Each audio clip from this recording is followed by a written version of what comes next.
अस्सलामुअलैकुम वरहमतुल्लाहि वबरकातुहू। मैं मोहम्मद जाहिद इकबाल और आप देख रहे हैं उर्दू मीडियम स्टडी मटेरियल्स। आज हम लोग दर्जा पंजुम की किताब हमारा माहौल से सफ़ा नंबर 2, 3 और 4 को कवर करेंगे। सफ़ा 2 में जो काम था वो हमने आप लोगों से करने के लिए कहा था कि करके भेजिए, लेकिन रिस्पांस बहुत महदूद आया। बहरहाल मेरा काम है करवाना, तो हम करवाते हैं। तवक्को से काफ़ी कम आया रिस्पांस, और रिस्पांस नहीं आने की वजह से हम वीडियो नहीं बना रहे थे कि रिस्पांस किसी का आए तब बनाया जाए। बहरहाल तो चलिए सफ़ा 2 से शुरू करते हैं, काम करेंगे। उसके बाद फिर आगे 2 सफ़ा हम लोग पढ़ेंगे और उनका काम भी करेंगे। तो सफ़ा नंबर 2 की तरफ चलते हैं। इंसान का जिस्म, ये हम लोग पढ़ चुके हैं, ये काम सिर्फ बाकी था, तो काम कर लेते हैं। जिस्म के हिस्से जिल्द पतली है या मोटी, जिस्म के हिस्से जिल्द पतली है या मोटी, बस इतना ही काम है, छोटा सा काम है। तो जिस्म के हिस्से लिखते हैं हम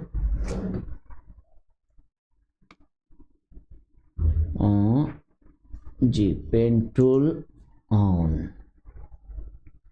हमने लिखा गाल,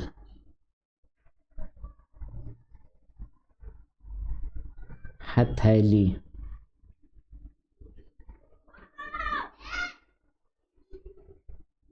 पुश्त हथेली, टुखने, टुखना। हाँ, और भी लिखते हैं तलवा, पैर का तलवा, पेट, गला, रान,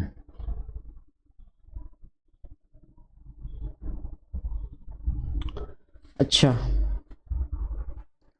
तो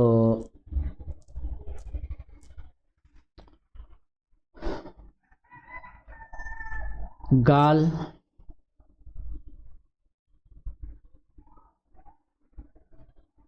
गाल की जिल्द पतली है या मोटी है?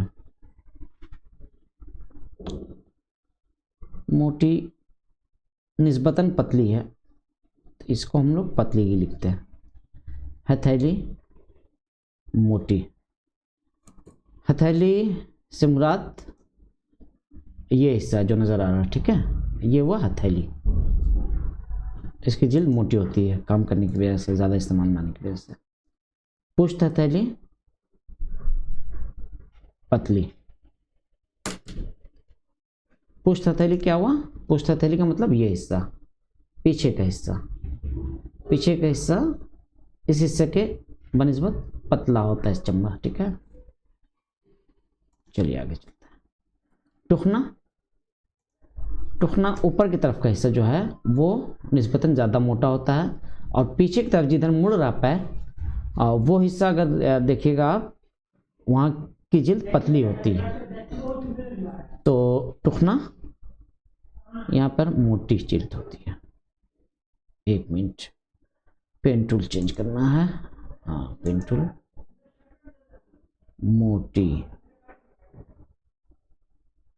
तलवा, तलवा तो सबसे मोटी, जिस्म का सबसे मोटा हिस्सा हमको लगता है, मोटी जिल्द वही है तलवा। पेट, पेट की जिल्द भी निस्बतन मोटी होती है। गर्दन की जिल्द जो है वो पतली होती है निस्बतन, ठीक है। रान, रान की जिल्द और नॉर्मल होती है,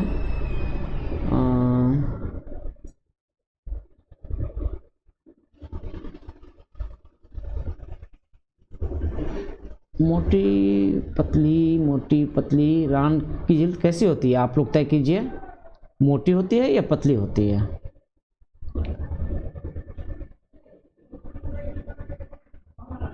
ये मोटी होती है। अच्छा, इसको अब नापना था, ये नापना आपको है, अलग अलग लोगों का अलग अलग किस्म का हो सकता है कि कौन हिस्सा कितना मोटा है, ठीक है। तो वो आप लोग कर लीजिएगा। हमने ये एक खाका दे दिया आप लोगों को। ठीक है, चलिए आगे चलते हैं। आज नया चैप्टर हम लोग पढ़ेंगे और इसको पढ़ने के बाद फिर सवाल जवाब हल करेंगे। इसमें जो सवाल हो सकता है वो भी इंशाल्लाह बताएंगे। ठीक है, तो पढ़ते हैं, चलिए। स्कूल के करीब आकर सुजन अचानक गिर गया। घुटने और कहनी में चोट आ गई। सब मिलकर उसे उठाकर ले गए। कहनी में थोड़ी सी खराश आ गई। सी होगा, से हो गया। ठीक है,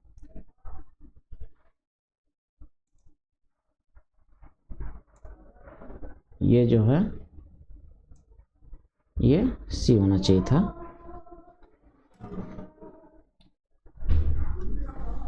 चलिए आगे चलते हैं। एक जगह से थोड़ा खून बह निकला। घुटने में थोड़ी सी खराश आ गई। घुटना असल में इसी को हम लोग उर्दू में टुकना बोलते हैं, और घुटना भी मुस्तमिल है। ठीक है, तो ये हिस्सा मोटा होता है, अभी बता रहे थे हम। इसके पीछे का हिस्सा जो हिस्सा मुड़ रहा है यहाँ पे, वो पतला होता है, चमड़ा। बार खराश आ गई थी। पानी जैसा कुछ बह निकला। थोड़ी देर तक बर्फ़ रखी गई। उसके बाद हेड सर ने दवा दी। मीना सब देख रही थी। वो सोचने लगी, क्या जिल्द की 2 परतें हैं? एक परत पर पानी जैसी कोई चीज़ रहती है और दूसरी परत पर खून। बाजी ने दर्जे में आकर ये सब जानना चाहा। बाजी जब दर्जे में आई तो बच्चों ने ये सब जानना चाहा, यही है बोलने का मकसद। बहरहाल तो आगे बाजी ने कहा, तुमने ठीक ही देखा, जिल्द की बालाई ऊपरी परत पर खून नहीं रहता। रफ़ीक ने कहा, ऊपरी परत बेजान है, कट जाने से भी कुछ नहीं होता, ऐसा ही है ना? हाँ, अंदरूनी परत पर चोट लगने से जलन होती है। मीना बोली, जल जाने से तो बड़ी जलन होती है। उसी वक्त उस पर बर्फ़ या ठंडा पानी दिया जाता है। मान लें कलाई के करीब का हिस्सा जल गया है। कुछ देर तक तुमने बर्फ़ के पानी में हाथ रखा। हाथ निकालते ही फिर से जलन शुरू हो गई। उस वक्त तुम्हें फिर बर्फ़ के पानी में हाथ डुबोना होगा। हाथ निकालने पर भी अगर जलन शुरू नहीं हुई तो हाथ बाहर निकाल लोगे। हाँ, वो जलन जब तक है तब तक हाथ अंदर रखना है। जब जलन ख़त्म हो गया मुकम्मल तौर पर, तब बाहर निकलना है। इस तरह जिल्द की निचली परत को नुकसान नहीं पहुँचेगा, नहीं तो आंवले उभर आएंगे। जिल्द की ऊपरी परत गर्मी पाकर फैल गई। तुमने फ़ौरन उस पर बर्फ़ लगाई या ठंडा पानी डाला। नीचे की सतह गर्म नहीं होने पाई, इसलिए ये नहीं फैल सकी, लेकिन ऊपर की परत पर आंवले उभर आए। मीना ने कहा, इससे ज़्यादा नुकसान नहीं होगा। आंवला उभरने के बावजूद अंदर की परत महफूज रह जाती है। अब बातचीत करना है आपस में तालिब इल्मों को, और यहाँ सवाल जवाब हल करना है। तो सवाल जवाब हम लोग हल करते हैं।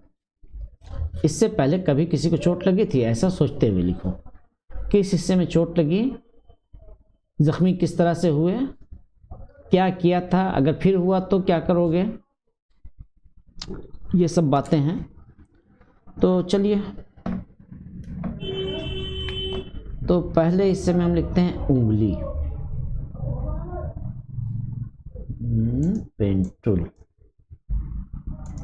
पेंटूल हमने ले लिया, उंगली लिखते हैं, रही उंगली। जिल्द जख्मी होने का सबब कट जाना है ना। हम लोग सब्ज़ी काटते हैं, सलाद बनाते हैं, मछली बनाते हैं, गोश्त काटते हैं, तो कट जाना।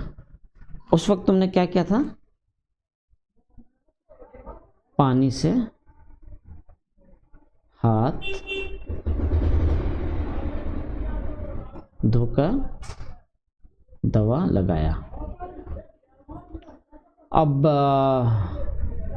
दवा लगाने से मुराद है, बहुत से लोग बैंडेज भी लगा लेते हैं, उंगलियों में ख़ास करके बैंडेज लगा लेते हैं। तो उससे क्या हुआ कि पानी वगैरह से हाथ महफूज हो जाता है और ठीक भी होता है। अब ऐसा होने पर क्या करोगे, वही पानी से हाथ धोएंगे, दवा लगाएंगे, ठीक है, सेम जवाब होगा। धोकर दवा लगाया, यहाँ होगा धोएंगे या दवा लगाएंगे।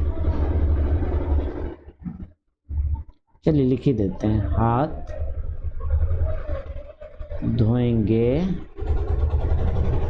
दवा लगाएंगे। आगे हाथ, चलिए हाथ जल गया, क्या कीजिएगा,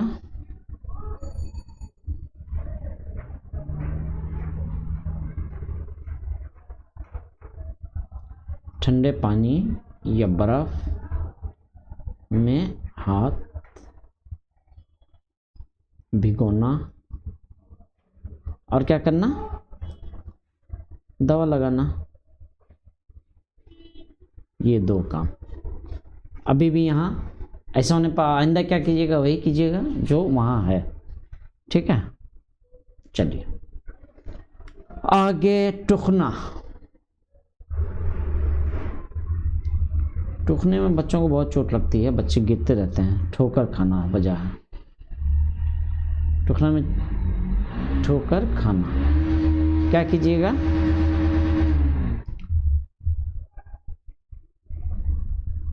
पानी से धोकर दवा लगाया। अभी भी वही करना होगा, धोना होगा, लगाना होगा दवा। लिख लीजिएगा आप लोग इस जुमले की मुनासबत सुसाइड। और क्या हुआ,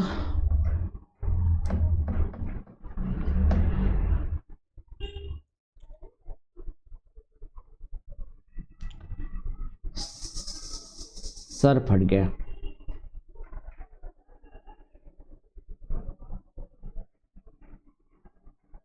क्या करना होगा, सफाई करके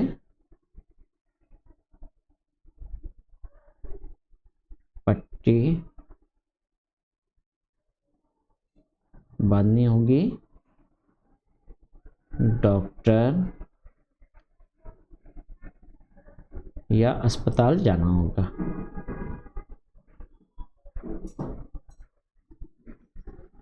ठीक है, आइंदा भी यही काम कीजिएगा। तो ये मेरी समझ से जो बात आई, आप अपने हिसाब से और भी आपको कुछ इंजरी कभी आया है तो उस हिसाब से लिख सकते हैं, ठीक है। चलिए आगे, आज ये एक नया चैप्टर हम लोग पढ़ेंगे, जिल्दों का सिकुड़ना और स्याह होना। तो इसको पढ़ते हैं और इसका भी काम काज करेंगे। सफ़ा 4 तक ही आज हम लोग मुताला करेंगे, ठीक है। चलिए आगे चलते हैं।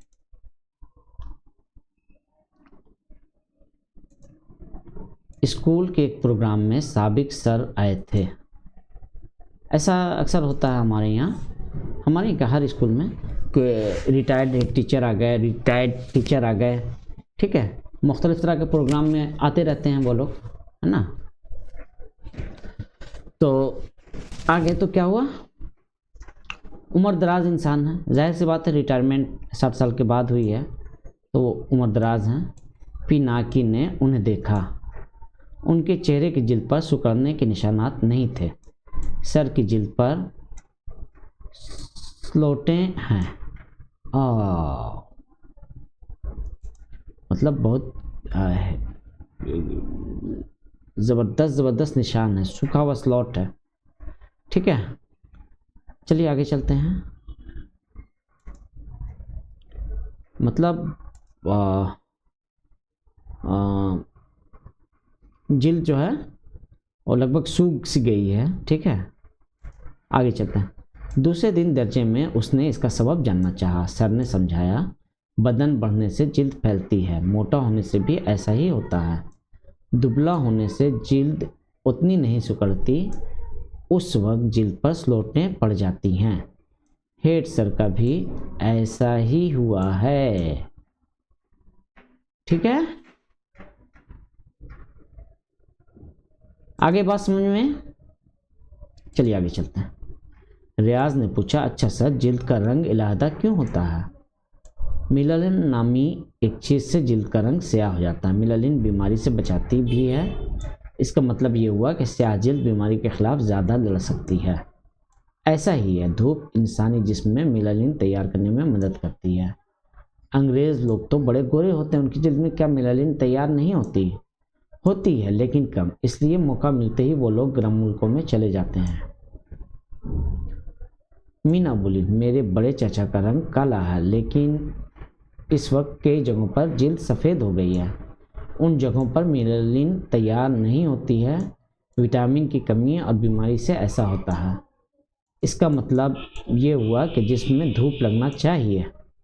हाँ, जिल्द पर धूप लगने से विटामिन डी तैयार होता है। सुपन ने पूछा, सर जिल्द से तो पसीना निकलता है। जिसमें नमक और कुछ बेकार चीज़ें होती हैं। बेकार चीज़ों का निकलना तो अच्छा है, मगर नमक का निकल जाना ख़राब है। रियाज ने कहा, मेरे चचा को खूब पसीना आता है। डॉक्टर ने थोड़ा नमक पानी पीने को कहा है। आज मुझे इसका सबब मालूम हुआ। क्या सबब मालूम हुआ? नमक की कमी की वजह से, पसीना निकलने की वजह से नमक की कमी हो जाती है। उस कमी को दूर करने के लिए डॉक्टर ने नमक पानी पीने को कहा। बातचीत करके लिखो।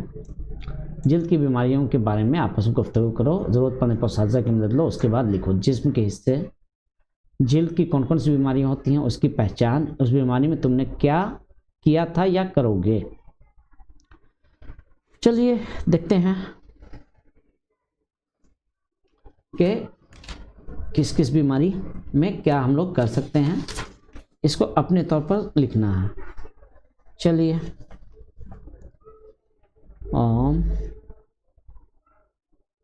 हमने यहाँ, अच्छा हाँ, पेन टूल लिया।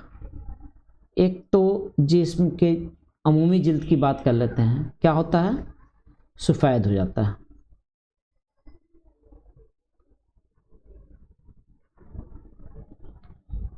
इस बीमारी की पहचान क्या है?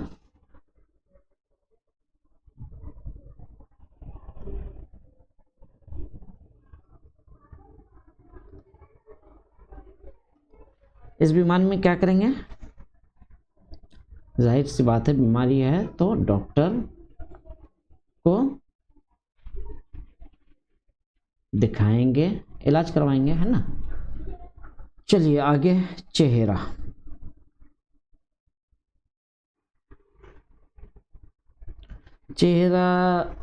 चेहरे पर मुहासे निकल आते हैं, है ना। मुहासे तो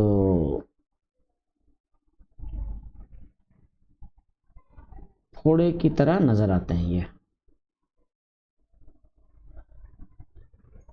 क्या करेंगे?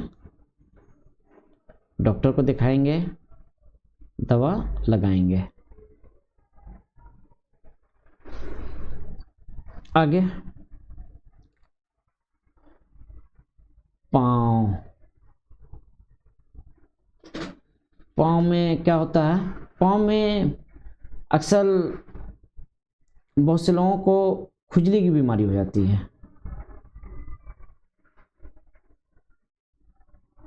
ठीक है, तो इसमें क्या होता है? इसमें चमड़ा उभर आता है। क्या करेंगे? डॉक्टर को दिखाएंगे, दवा लगाएंगे। सारे जिस्म में ही बीमारी ऐसी भी होती है जिल्द की जो सारे जिस्म में होती है।